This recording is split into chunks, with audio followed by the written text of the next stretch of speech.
Ahí va. Entonces, habilitamos el espacio. Si todos, todas, todes no tienen problema en ser grabados, grabadas, grabades, levante su pulgar, porfis. Gracias.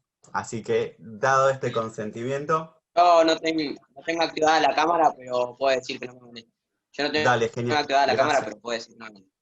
Dale, gracias, gracias, gracias, porque va a salir tu voz. Bueno, espacio abierto, les escuchamos. Bueno, Jorge, ¿querés arrancar vos o arranco yo? Como quieras, vamos a dialogar, si te parece. Bueno, dale, ¿Sí? buenísimo. Primero que nada, a todos, a todas y a todes, buenas tardes.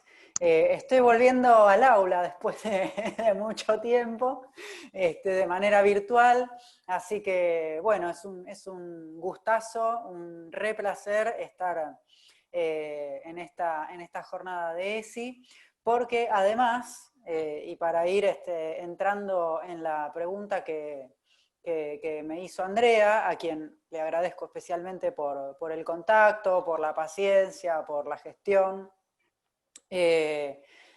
Es increíblemente esta la primera vez que puedo participar de una jornada de ESI, porque mientras fui docente en las escuelas, siendo la persona con mayor formación en género, soy magíster en estudios y políticas de género, además de docente, de especialista y de doctorando en este momento, nunca me permitieron dar una jornada de ESI o una clase de ESI adentro del aula, aún a requerimiento de muchas y muchos de mis estudiantes. Así que esta es oficialmente mi primera clase de ESI y estoy muy feliz de estar aquí con ustedes. Bueno, te voy a pedir si por favor me retomás la pregunta, porque con la emoción se me mezcló. Claro, desde ese fluir identitario que nos hiciste recorrer, ¿no? En tu libro Soy Sabrina, soy Santiago, que nos cuentes un poco cuál es la experiencia, ¿no? De una identidad trans en el sistema educativo, jardín, secundario, doctorande, y si hay líneas de fuga o estrategias, ¿no? Que encontraste. Bueno, sí. Para Eh, chicos. ¿Cómo? ¿Cómo? ¿Alguien dijo algo? Algún chique dijo algo. Tranqui, no te preocupes, nos pasa seguido. Ah, bueno, ok.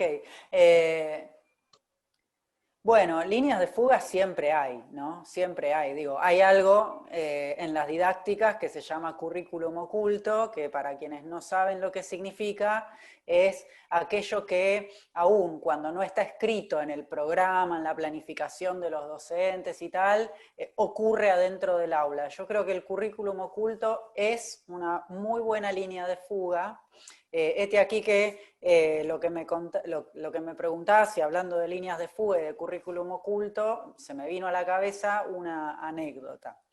Yo estaba dando clases de lengua, soy profe de castellano, literatura y latín, y por supuesto estábamos escribiendo en el pizarrón con lenguaje no sexista, lenguaje inclusivo. Y se acerca la directora de estudios de esa institución y me hace salir del aula porque porque la puerta era vidriada, que por supuesto estábamos con el pizarrón utilizando lenguaje inclusivo, y me pidió que que borrara eso y que colocara, digamos, las palabras bien escritas, entre comillas, bien escritas, porque yo no sé todavía qué es esto de escribir bien y mal, porque la Real Academia Española no había aprobado el lenguaje inclusivo. Entonces yo la miré y dije, bueno, está bien, y cuando entré al aula, borré las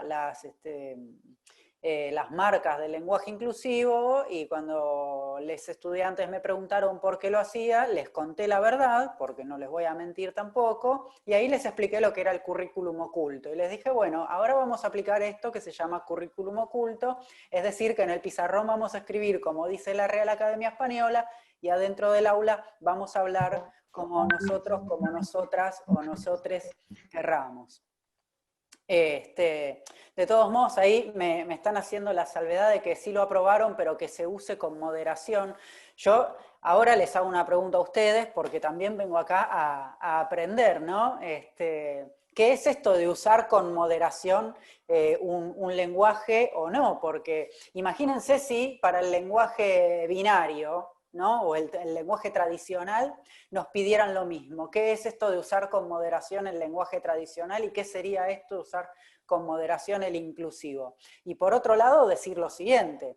La Real Academia Española dice entonces que hay que usarlo con moderación, pero hay muchísimas universidades nacionales en nuestro país que sacaron resoluciones aprobando y avalando que estudiantes universitarios utilicen el lenguaje inclusivo para evaluación, parciales, trabajos, tesis de posgrado y de grado y demás. Entonces, digo, hay una contradicción que es evidente. Esa misma contradicción encontraba en el aula cuando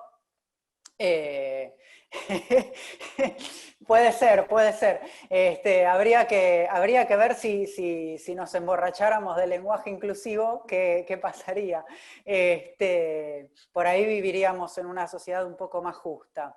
Les decía que esta está buena de nos emborrachamos de inclusión. Una remera que diga.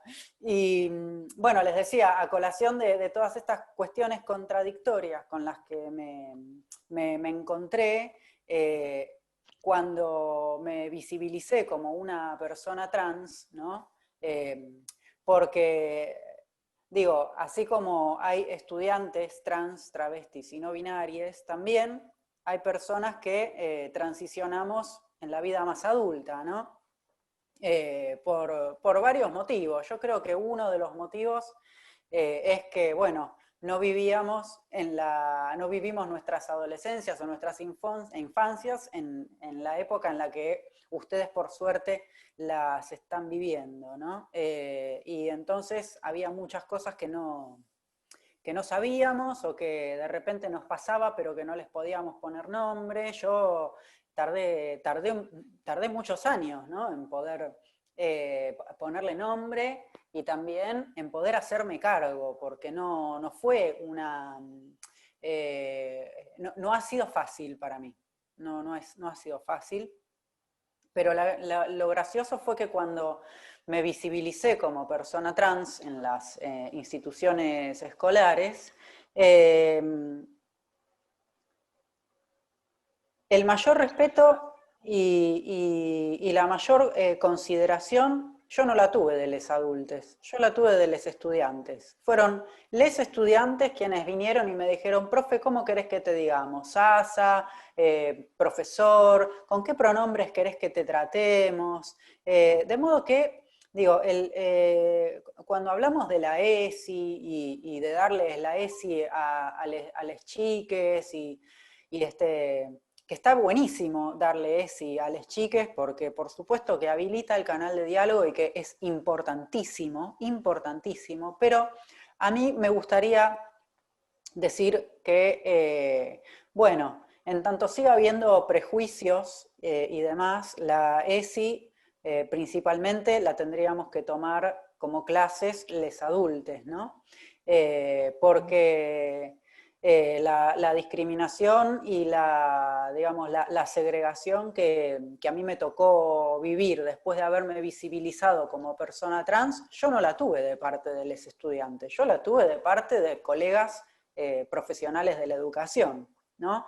Y entonces ahí entra la preocupación, porque si se quiere está bien, yo soy una persona adulta, conozco las leyes y sé cómo defenderme en el caso de que las leyes no se respeten, cosa que no se respetó en ninguna de las escuelas en las que yo di clases, motivo por el cual yo ahora no doy más clases en las escuelas y les tuve que iniciar acciones legales, porque después de estar un año y medio, chiques, pidiendo que cambiaran mis legajos acorde a la ley de identidad de género, que me trataran con los pronombres con los que yo quería ser tratado, que me llamaran por el nombre por el cual yo pedía ser llamado, y el trato fuera totalmente contrario a lo que yo pedía, les inicié acciones legales que gané, afortunadamente. Pero a mí eso me significó dejar de dar clases, ¿no? Con el dolor que significa dejar de hacer algo que de repente a uno lo hace muy feliz, ¿no? Pero llega un momento donde la situación es insostenible, porque imagínense, ¿no? Vos estás diciendo, me llamo Sasa, quiero que me traten con pronombres masculinos o neutros y me llaman con otro nombre, me llaman profesora con pronombres femeninos y todo eso enfrente también de los estudiantes. Con lo cual digo, hay ahí también no solo una vulneración de derechos y una violación abierta a la ley de identidad de género, sino también es poner en cuestionamiento mi propia identidad adelante de mis estudiantes, que decí que los pibes la tienen re clara y no se comían una, pero era bastante chocante para mí de repente que esa falta de respeto fuera tan abierta y tan evidente después de estar 1 año y medio solicitando el trato digno, ¿no? Que si quieren, después con Jorge les explicamos qué es el trato digno, dónde está mencionado en la ley de identidad de género, en qué artículo y qué significa hablar de trato digno, porque incluso, digamos, aunque no hayas hecho el cambio de DNI, si vos pedís que te traten de una manera y que cambien tus legajos con el nombre que vos pedís y que te traten con los pronombres que vos pedís, nadie se puede negar. Y no lo tienen que pedir por escrito, porque eso también me lo dijeron.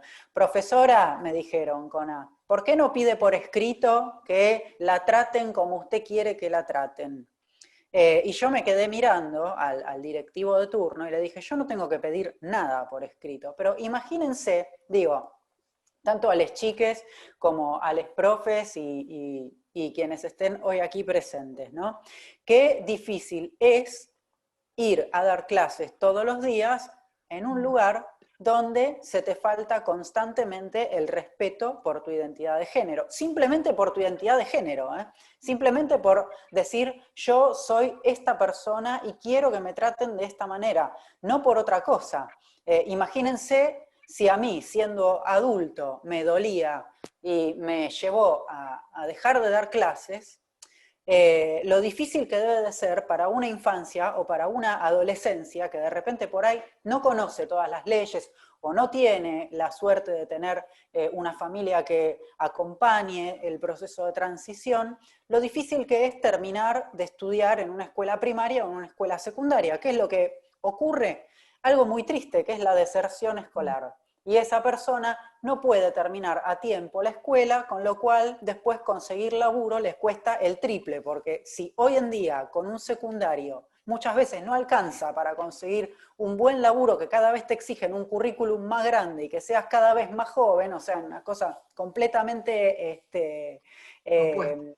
opuesta, si no terminas la escuela a término, lo difícil que se te hace conseguir un laburo, ¿no? Decí que ahora salió por decreto el cupo laboral trans travesti a nivel nacional para los organismos del Estado. Pero, a ver, si la situación fuera otra, y si elimináramos los prejuicios sobre la base de que, en general, ¿qué es lo que ocurre? Siempre alguien se cree superior a otro alguien, ¿no? Si elimináramos todo eso, probablemente no estaríamos hablando ni de deserción escolar, ni de dificultades para terminar una carrera académica, ni tampoco de dificultades para conseguir trabajo, porque de lo único que estamos hablando es que finalmente somos personas, ¿no? Y tenemos los mismos derechos que cualquier otra persona, ¿no? Entonces, es importante, es importantísimo poder visibilizar esto. Digo, que si para un adulto trans adentro del aula la cosa no es fácil, imagínense para una infancia o para una adolescencia que muchas veces no tiene una familia que acompañe, ¿no? Porque eso es otra cosa. Yo tengo una familia que me acompaña. Eso es un privilegio para mí. Y no debería ser un privilegio que tu familia te acompañe a ser quien vos querés ser. Eso debería ser algo que ocurra todos los días, en todas las casas. Y no ocurre, la realidad es que no ocurre, que hay muchos, muchas y muches que son apartados, apartadas o apartadas de su familia simplemente por manifestar su identidad de género, ¿no? Entonces digo, hay mucho para pensar, hay mucho para pensar. Y todo esto por ahí no está en el libro plasmado de esta manera, porque la idea era justamente que el libro entre a las aulas, que sea leído. El formato del libro era, trataba de emular los posteos del Facebook y tal, pero digamos, a mí todo lo que me motivó a escribir el libro que escribí es todo esto que les acabo de mencionar, que digamos, el sufrimiento no... hay cosas que te quedan marcadas para siempre, ¿no? Digo, esta es la primera vez que puedo hablar en una jornada de ESI, imagínense. Así que, nada, para pensar. Jorge.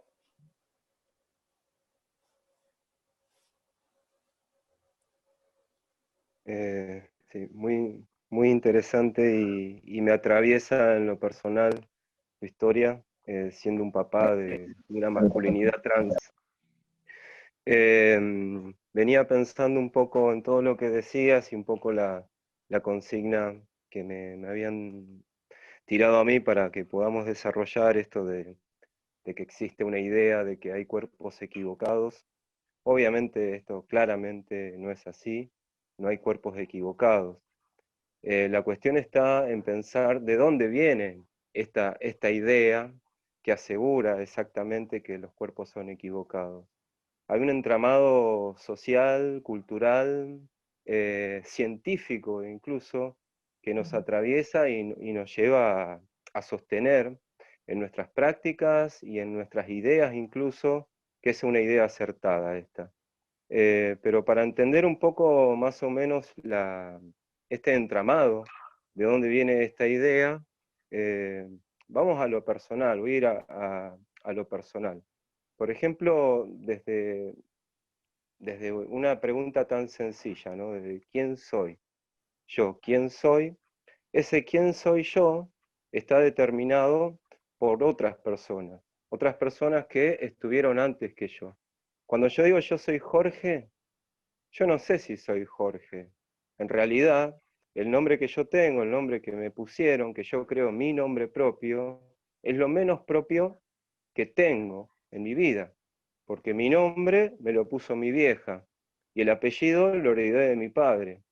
Y mi identidad la heredé por todo un entramado social, ¿no?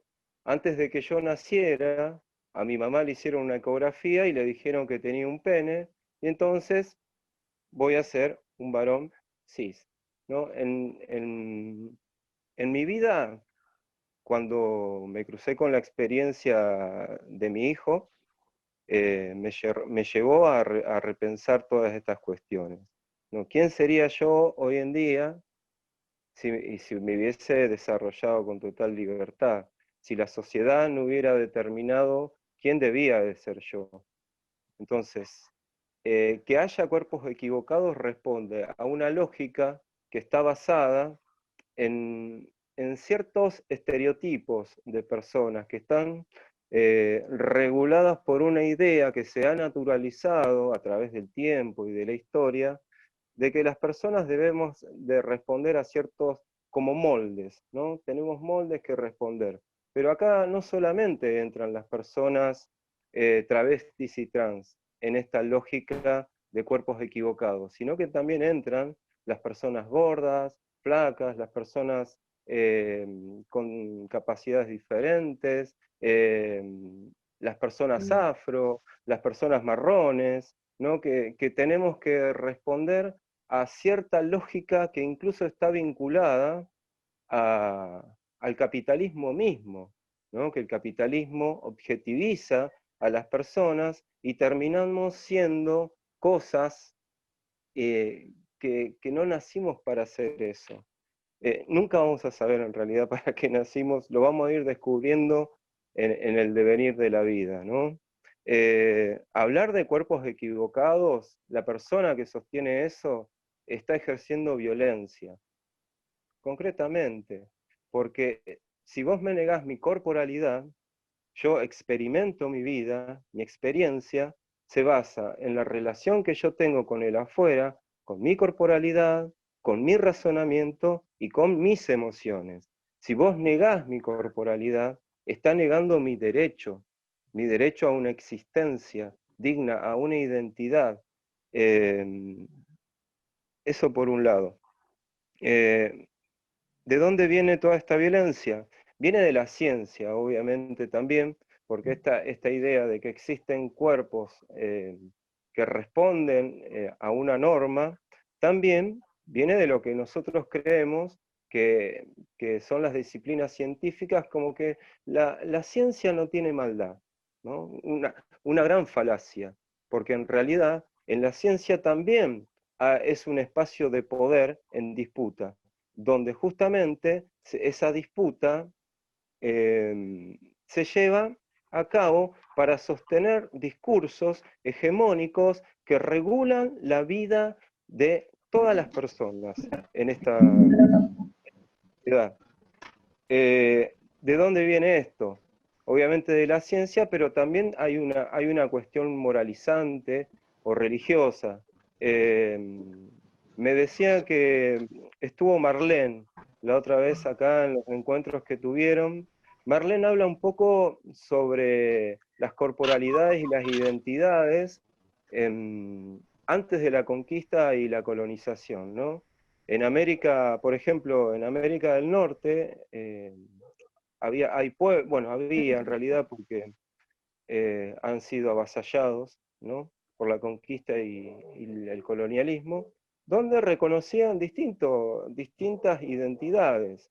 Y todo eso fue avasallado a partir de la colonización. No solamente de la colonización del territorio, el saqueo de las riquezas, sino que también se ha colonizado a toda la América las corporalidades y a la vez también nos han colonizado las mentalidades, porque sostener una idea de que existen cuerpos equivocados es sostener también un discurso que deja de lado a la gran mayoría de las personas, porque lo más natural de la humanidad es la diversidad, la pluralidad de cuerpos, la pluralidad de identidades, la pluralidad de deseos.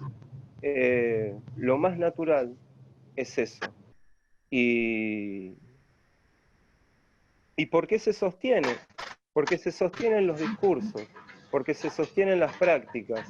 Esto de que cuando está por nacer una nueva persona en este mundo, su identidad está siendo determinada por la genitalidad, ¿sí?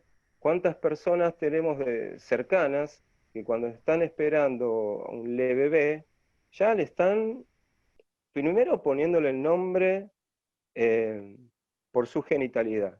Después ya le están construyendo toda una vida, ¿no? Desde cómo se va a vestir, cómo va a ser su apariencia, con quiénes se va a relacionar, qué deportes va a ejercer, qué colores va a utilizar para vestirse, con qué juguetes va a jugar, qué es lo que va a hacer. Pero no solamente es la familia la responsable, sino incluso la escuela. Acá estaba hablando Sasa justamente de la vulneración de los derechos que tienen las personas travestis y trans en esta sociedad. Y no solamente se vulneran los derechos en el ámbito familiar, sino también en el educativo. Yo celebro que estemos hablando de ESI para toda la comunidad educativa. Ojalá que haya papás, que haya mamás, que estén escuchando esto. ¿Por qué se habla de cuerpos equivocados? ¿Por qué yo, papá, tengo que estar hablando de infancias trans? ¿Por qué se me invita a mí a hablar sobre mi hijo trans?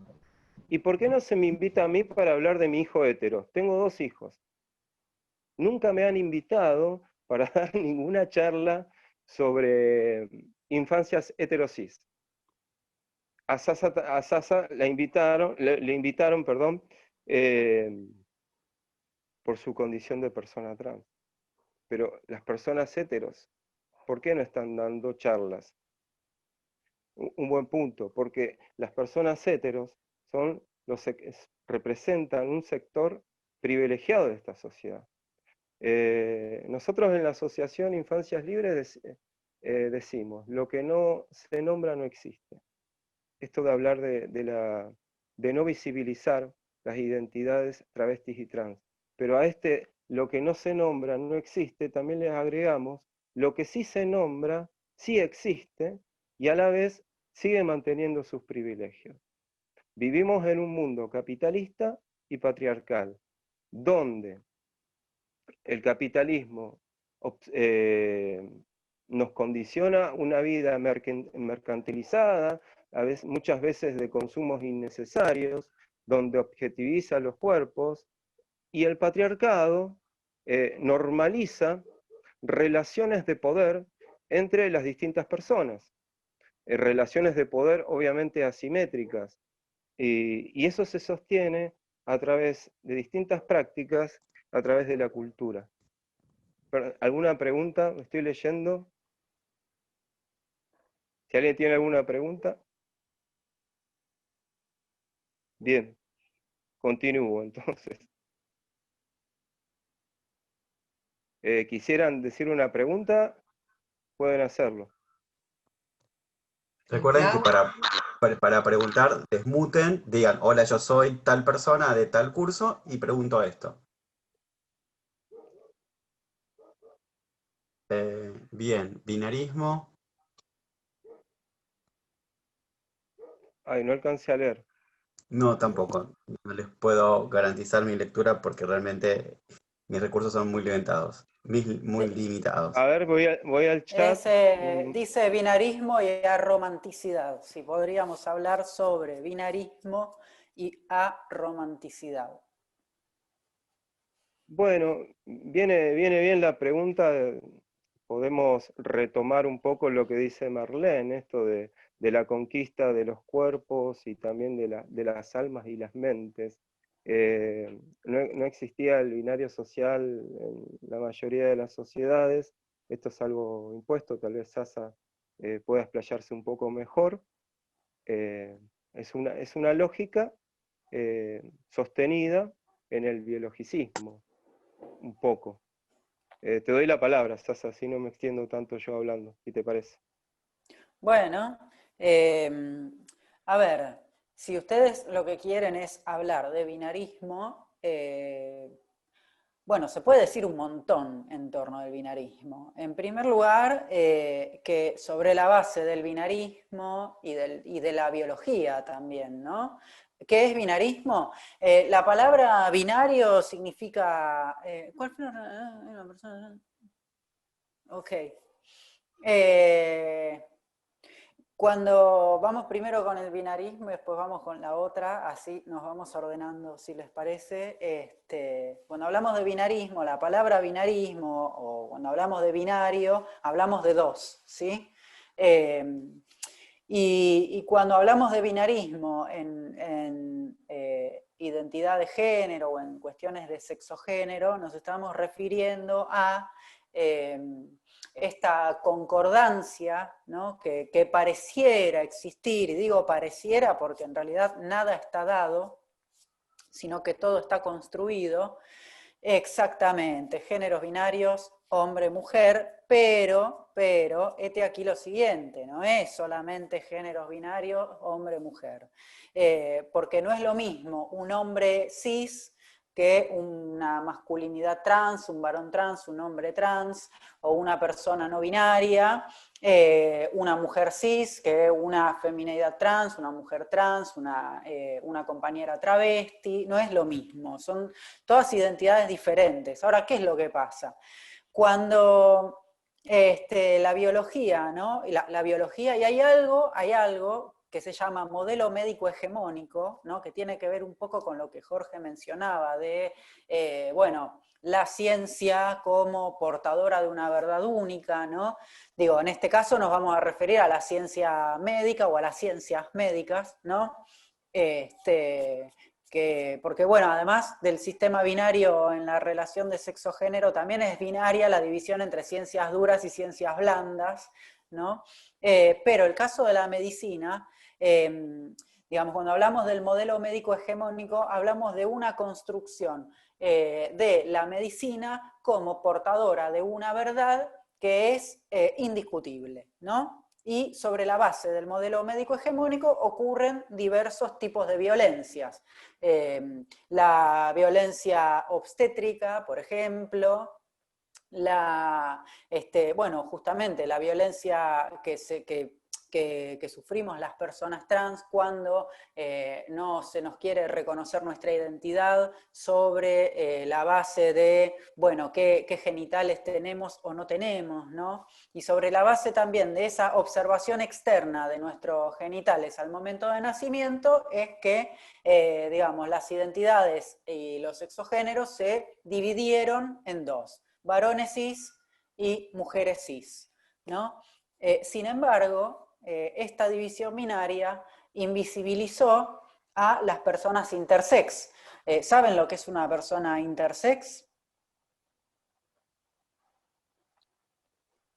Bueno, si no lo saben, por la duda lo digo. Bueno, una persona intersex es una persona que, digamos, volviendo a la lógica binaria de la biología, digamos que se admite en ese binarismo que existen cromosomas XX para las personas que después son llamadas por este mismo sistema médico como mujeres, y XY para las personas que este sistema médico llama como varones, ¿no? Las personas intersex no tienen esta constitución hormonal y muchas veces lo que ocurre es que sufren algo que se llama cirugías de adecuación, son mutilaciones en realidad lo que hacen, les operan los genitales externos para adecuarlos a lo que los médicos consideran que tiene que ser o bien un varón o bien una mujer. Entonces operan su apariencia cuando son bebés, por supuesto sin posibilidad de que estas personas otorguen su consentimiento. Esta es otra de las tantas formas de la violencia médica. Y de esto hablamos cuando hablamos de modelo médico hegemónico a grandes rasgos, porque podríamos tener una clase entera para hablar de modelo médico hegemónico, pero ciertamente el modelo médico hegemónico en la década de los 80 aproximadamente empieza como a sufrir un cuestionamiento, y ahí es cuando empieza a aparecer una nueva manera de concebir la medicina, que es el paradigma de la medicina social, entendiendo que en tanto la medicina, digamos, trabaja con seres humanos, está cumpliendo una función social, ¿no? Y a mí me interesa tomar esta idea de la medicina porque es una idea que nos conduce a pensar en la despatologización. Entonces, cuando hablamos de binario en el sistema de sexo-género, hablamos justamente de esto que les comentaba, de cómo la medicina, sobre la base de ver con qué genitales externos una persona nace, dictamina si esta persona va a ser hombre o es una mujer, y sobre la base de que la medicina dice, bueno, a ver, este bebé tiene tales genitales, listo, es una mujer. Este bebé tiene tales genitales, bueno, es un hombre. Se construye sobre ese binarismo toda una idea de que tanto uno como otro va a tener que adoptar una identidad de género determinada, ¿sí? Es decir, identificarse como una femineidad o como una masculinidad, ¿sí? De acuerdo con lo que la sociedad dice que es ser un hombre o ser una mujer. Después adoptar una expresión de género, es decir, el aspecto externo, cómo debe vestirse un hombre, cómo debe vestirse una mujer, de acuerdo con lo que la sociedad dice que debe vestirse un hombre o una mujer, y finalmente que lo que se espera es que estas personas tengan una orientación sexual heterosexual, es decir, que a la mujer cis le gusten los varones cis y que al varón cis le gusten las mujeres cis. Todo esto, ¿sí?, a grandes rasgos, ha constituido un sistema binario. Un sistema binario que, de alguna manera, sostiene un centro de poder que es el heterosis patriarcado. Cuando hablamos de heterosis patriarcado nos estamos refiriendo justamente a la idea de que lo esperable, ¿no? Y aquello que se considera entre mil millones de comillas, porque yo no creo en esta palabra, lo normal, ¿no? Es que una mujer cis guste de varones cis y que no se le ocurra transicionar, que un varón cis guste de mujeres cis y lo mismo, que no transicione con su identidad de género, ¿no? El molde, exactamente. Acá lo resumieron muchísimo mejor que yo, dijeron el molde, exactamente. El heterosis patriarcado es el molde. Entonces, ¿qué pasa cuando nos salimos del molde? Bueno, enseguida somos señalados, señaladas o señalades, o enseguida lo que ocurre es que nos miran como si fuésemos algo extraño, ¿no? Y en realidad, si nos ponemos a pensar, si nos ponemos a pensar seriamente, hay un libro muy interesante. De mierda. ¿No?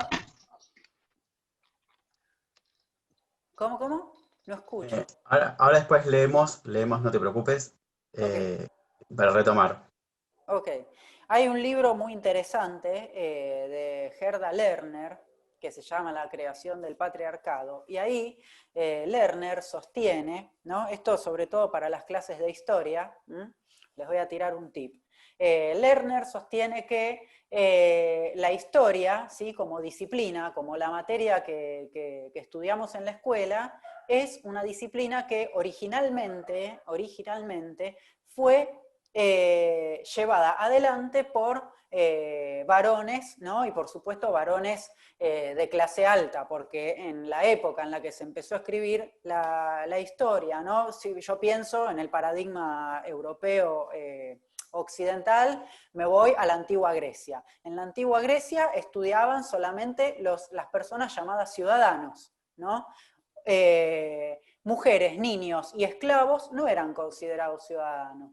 Fíjense ustedes ya ahí la división binaria. Los ciudadanos eran los hombres cis, por supuesto, y de clase alta, que tenían acceso al estudio. Bueno, estos hombres cis de clase alta fueron los que empezaron a escribir la historia del mundo, la historia de la humanidad. Entonces, Lerner dice que en realidad la historia es parcial, o hay una visión parcial de la historia, porque fue contada solamente por hombres cis.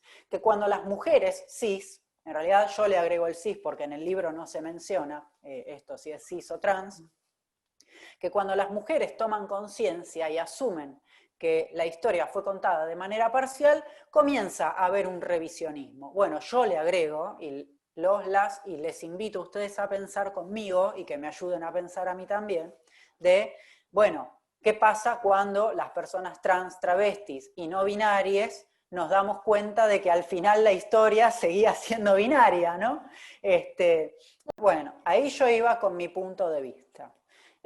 Por supuesto que para mí no es ni justo ni injusto hablar de heterosis. Lo que sí no me parece justo es que, porque te voy a contar una historia. La palabra homosexual surge o nace o es inventada en la mitad del siglo XIX. En la misma época en la que la psiquiatría y el psicoanálisis cobran auge, y en la misma época en la que entra con mucho auge una corriente del derecho que es el derecho positivo, ¿no? El derecho positivo decía el siguiente lema: todos somos iguales ante la ley, y sin embargo, durante un montón de años las mujeres cis no tuvieron derecho a un montón de cosas. Entonces, la pregunta es si todos somos iguales ante la ley y si finalmente todos somos iguales.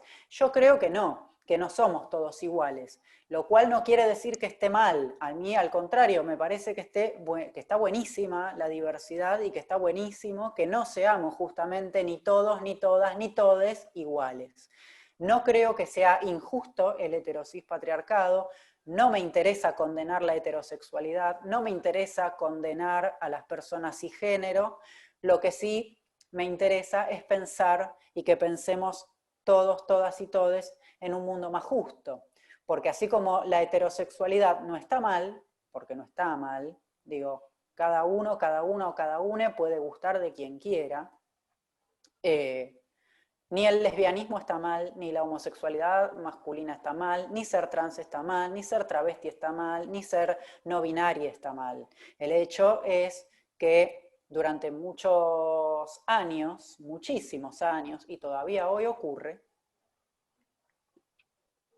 hay personas heterosexuales que muchas veces discriminan a las personas que no son o que no somos heterosexuales. Entonces, no es que está mal la heterosexualidad, lo que está mal es discriminar. Del mismo modo que no está bien... ¿Qué? Sí. Del mismo modo que no está bien discriminar a una persona por su color de piel o por sus creencias. Eso no está bien. Digo, eso también es una forma de violencia. Hola, discúlpame, Sasa. Chiques, les tengo que pedir un súper favor. Si mutean sus teléfonos, les agradecemos un montón. Sabemos que vivir en aislamiento, en familia, es complejo y esto es hermoso lo que sucede en este espacio, que se traduce en el habitar la escuela constantemente. Así que, dicho esto, Sasa, te seguimos escuchando. Bueno, nada, como para ir cerrando, no está mal ser heterosexual, no está mal ser cisgénero, no está mal, tampoco está mal ser trans y no ser heterosexual. Lo que está mal en cualquier caso, para mi gusto, es la discriminación. Que eso la hemos padecido todos, todas y todes en algún momento, ¿sí? Eso es lo que hay que, para mi gusto, empezar a trabajar fuertemente. Hoy nos toca hablar por ahí de nuestras identidades, porque es el tópico para el cual hemos sido invitados, invitadas, invitades, y porque es la semana de la ESI. Pero la discriminación no se acaba en las personas trans. Hay mucha discriminación cuando, por ejemplo, no sé si han observado, por ejemplo, que en algunos restaurantes, cuando se podía ir, los baños están con escalera. Y las personas que tienen silla de rueda no pueden ir al baño. Eso también es una forma de discriminación y eso no está correcto. Eso también hay que cuestionárselo a la sociedad. ¿Por qué las construcciones, por qué los espacios están diseñados para determinado tipo de cuerpos, ¿no?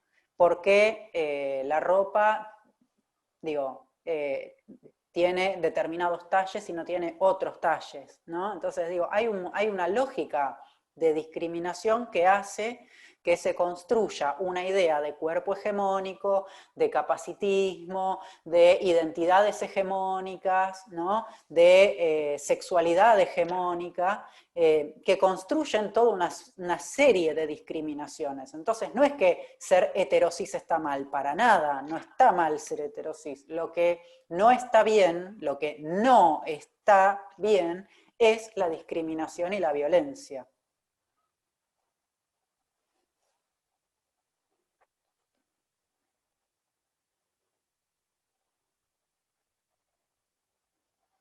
En relación a Yo quería agregar algo, perdón, antes de que se pierda, porque estaba leyendo algunos comentarios. Bueno. Nos ponemos en silencio los micrófonos. No se dieron cuenta. Bueno, que ha habido algunos comentarios haciendo referencia a homofobia, transfobia. A mí me gustaría dejar algo en claro y que lo pensemos también y que lo piensen, que hay una equivocación al tratar la cuestión como fobia, porque la fobia es pensada como una patología, como si fuera una enfermedad. Entonces hay que descartar eso. ¿Por qué?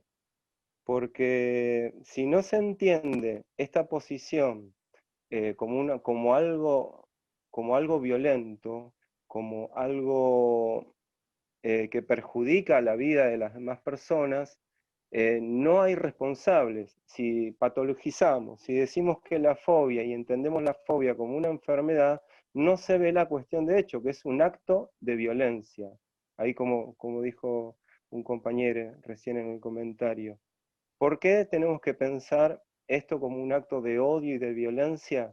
Porque la violencia, ustedes ya lo habrán trabajado seguramente, es una acción donde una persona, una acción violenta obviamente, quiere imponer su voluntad en una relación de asimetría. Si pensamos al odio y a la violencia como una fobia, no vamos a responsabilizar a esa persona por las acciones que cometen contra personas homosexuales, travestis o trans.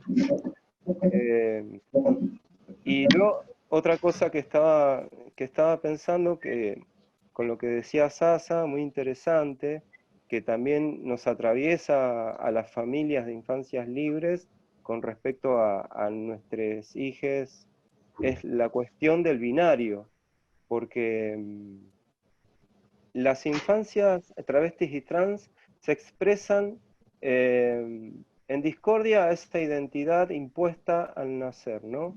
Pero una vez que a muchas familias les pasa, que una vez que una infancia asume su identidad, vuelve al binario. El binario está presente incluso para las personas travestis y trans. Y es un gran desafío porque hay que acabar también con esa lógica dentro del colectivo. A las infancias, por ejemplo. Vemos a las niñas, trans y travesti, que muchas de ellas caen en la lógica de vestirse de rosa, del vestido, de la princesa, y es todo eso, o es parte eso de la discriminación que surge, que sufren las personas luego. Es todo un desafío, pero bueno, ahí entra la lógica también del patriarcado, esta heterosis, norma patriarcal, como decía Sasa. La historia obviamente fue escrita por personas heterosis y hombres, ¿no? Hombres como son pensados tradicionalmente. Interesante todo lo que dicen. No, era solamente esa observación. Ahora te doy el micrófono a vos que iba a hablar. No, era para un poco, a partir de esto, empezar una ronda de preguntas para que las chicas, los chicos, las chicas puedan preguntarnos en voz propia alguna inquietud que surja en relación a lo que estuvimos charlando. Así que una cosa que nos pasa en la virtualidad es que escribimos mucho en el chat va pasando y nos va quedando sin darle cierre a un montón de temas. Entonces, les vamos a pedir, en la medida de lo posible, tratando de no pisarse, hacemos micrófono abierto para que nos podamos expresar, que podamos decir lo que nos parece, lo que no nos parece, los sentires y desentires, desmuteando una vez que quiero hablar, desmuteo, me presento quién soy y hago la pregunta.